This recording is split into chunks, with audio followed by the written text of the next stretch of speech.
We all have to sleep every day, right? But have you ever considered the possibility that sleep doesn't just happen at night, in bed? Today we are going to discuss a much deeper kind of sleep.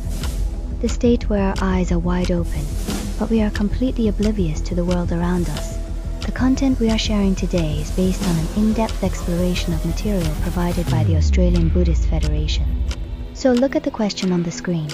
Is the sleep we assume to be true really as simple as closing our eyes to rest? Is it possible that in our daily lives, while walking, working, and talking to people, we are actually asleep without even realizing it? So next, we will dismantle this concept step by step. First, what exactly constitutes true sleep?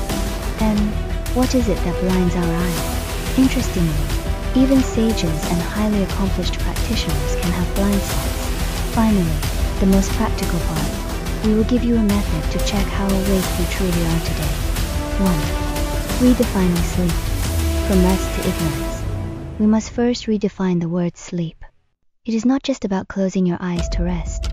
It is a deeper state, a state of being completely unaware or oblivious to the true nature of reality. Look at the Chinese character for sleep. We generally think of it simply as closing the eyes, and dictionaries define it that way. 2. Everyone thinks this, but that's only the beginning of the story. Here is the key. In a more ancient interpretation, the character's sleep is homophonous and interchangeable with the character to annihilate, obliterate. The meaning completely changes. Therefore, sleep is not merely rest. It is more like an ignorance of the true world, a state of being covered up or obscured. So, do you understand? We are not talking about physiological sleep today. We are referring to the state where, as we go about our lives with our eyes open, we are actually dead asleep to the essence of everything around us, completely missing the truth. 2. The cloud at the valley mouth, our inner filters. The question now is, if we are in this state of profound unawareness, what exactly are we missing?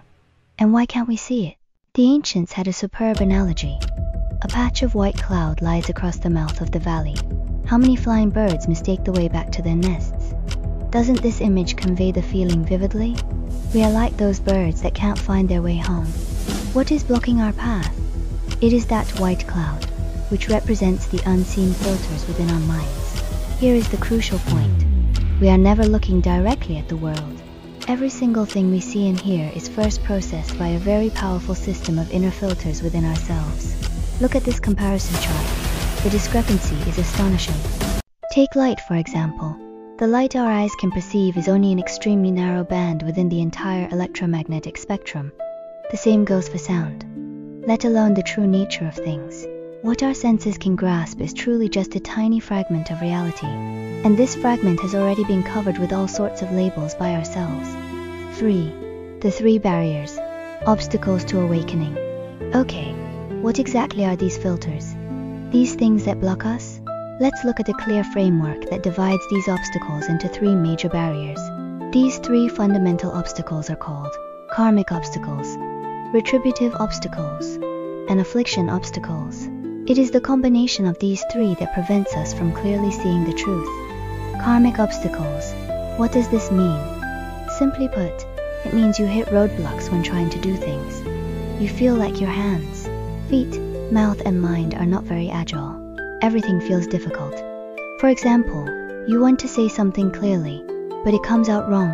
You can't articulate your thoughts. This may be the operation of obstacles created by past actions. Retributive obstacles. This refers to retribution or consequence, and it is easier to understand. It is the direct result of past actions that has now become an obstruction. If the karmic obstacle was you sowing bad seeds in the past, the retributive obstacle is you now living in the jungle of thorns that has grown from those seeds, making you unable to move. Affliction obstacles. This comes entirely from within us. Our anger, greed, and various chaotic thoughts and emotions. These things are like a pair of colored glasses, constantly influencing us, making everything we see tinted. 4. The blind spots of the sages. Hearing this, you might think, well, these are just problems that we ordinary people have, right? Here's the interesting part. Even accomplished sages who have achieved great realization cannot completely shake off the influence of these things. Look, even the great saints who have attained the status of an arhata being, who has stepped out of the cycle of reincarnation, still carry some very subtle, residual habits from the past, which we call residues. It's like the body has evolved, but it still has an invisible tail. The story of the great disciple Sariputra is the perfect example. Once, someone offered him food. After receiving it, he became fully absorbed in his own tranquility, and naturally began eating by himself. He completely forgot that his young apprentice, Rahula, next to him, also needed to eat. See, he didn't do it deliberately. He had no malice, but it was that subtle, unthinking habit that made him asleep to the situation right in front of him. This brings up a crucially important warning. Never assume you have arrived or finished learning. This kind of thinking is incredibly dangerous, even for the sages. The data mentions that some arhats stop progressing because they are satisfied with the state they have reached. They are known as definite voice hearers. Do you know what the greatest danger is? They might even regress, potentially becoming what is called a nichantika, a person who has lost faith and can no longer progress. 5. The simple test, checking your energy. After all this discussion, let's bring it back to daily life. How do we know if we are currently awake or asleep? Is there a method for self-examination? There is actually a super simple way. Just check your current mental energy level. Look at this chart. If you feel tired, listless, and unable to concentrate, it is very likely because you have too many deluded thoughts in your mind. Conversely, if you feel full of energy and clear-headed, it means you have fewer distracting thoughts. This key point must be remembered. We often feel tired and mentally depleted, but the real culprit is often not hard work. It is the non-stop, uncontrolled thinking in our minds, these deluded thoughts, that constantly deplete our spirit and life energy. That is why we need sleep to recharge. A person with inner peace naturally has good mental energy. So finally, I leave you with a question to take back to your life and ponder. Today, when you open your eyes and look at the world, do you see the world as it truly is?